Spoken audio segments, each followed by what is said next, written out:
Shingi, thank you very much. Let's just return to Ukraine now, and there's a warning that the war in the country will lead to widespread homelessness in the years ahead. Joining us is Matthew Carter, the Chief Executive of Depaul International, a global homelessness charity. And thank you very much for being with us. Just give us a sense, first of all, Matthew, of the scale of the need in the areas that you have been to. I've just arrived in, and the situation is much worse than I thought. We're seeing the UN is already talking about 11.2 million people in need going into this winter. As we know in Ukraine, the winters can be really harsh, and we have to anticipate for the worst. But we're also having to anticipate, even in a normal situation, it will be cold. But people are often without electricity, any form of heating. Kharkiv, as we've seen in the news, has become known as the city of no windows, because even if buildings haven't been totally decimated, most of the glass and fabric of the windows have been blown out. So there's a really fearful period ahead of us. And on top of that, we've seen, the brutality of the war yet again today. Yeah, and you mentioned with winter coming, how worried are you about long-term homelessness? Well, Depaul International is an international organisation focusing on international homelessness. We have a research institute in Chicago University who are leading on looking at the issue of global homelessness, which is a growing issue.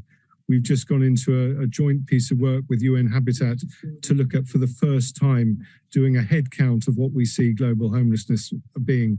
And this there are various figures being bandied about, but over 1 billion are estimated of people who don't have access to safe housing. And then you've got extremes of that, of course. You've got the situation in Ukraine, which is really bleak, of where people have lived in homes which have provided sanctuary, which have provided safety, which have provided a place to live, a place for their families to live, and that has been ripped away from them.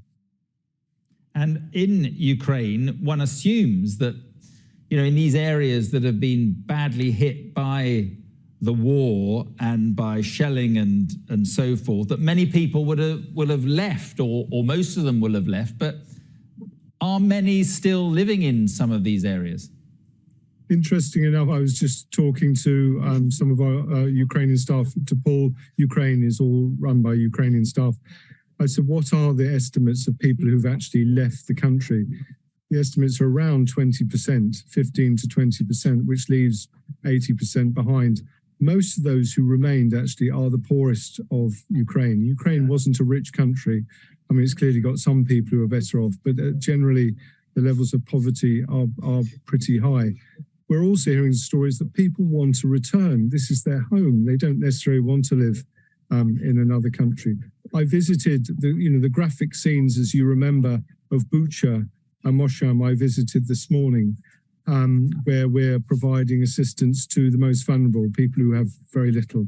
80% of the houses in those areas are destroyed, and people have returned, or people have moved back just after those waves of conflict. And they're living in cattle sheds, some of them, or makeshift sheds, or some of them are a bit more lucky. They've managed to find a sort of porter cabin that they've put into place. But the same question came out time and time. Why? Why was this allowed to happen? Why did it happen to us? We've done nothing wrong. Yeah, and I mean, it's probably true that some of the areas with the worst suffering, Matthew, are in areas that you can't get to, either because they're occupied by Russian troops, or there is fighting going on, or both. Yes, Zaporycha this morning, as you know, had an appalling strike. But our main operating area is out of Kharkiv and also out of Odesa. So we are able to get into many places, into Nikolai, for example, where there's been continuous bombardment over the last weeks. It's really difficult, but the way Depaul Ukraine work is it's part of the community. They know who needs assistance most urgently. And the most amazing stories of courage, generosity, kindness, of turning up at people's houses or with communities say, we don't need help this time around. Please drive 1 mile up the road. The community there are in dire need. Please help them first. Yeah, well, Matthew, look, we appreciate you coming on, and good luck with the work that you do. Thank you very much indeed. Thank you. This is the News Hour at 6 coming up. We'll get the very latest on the ground.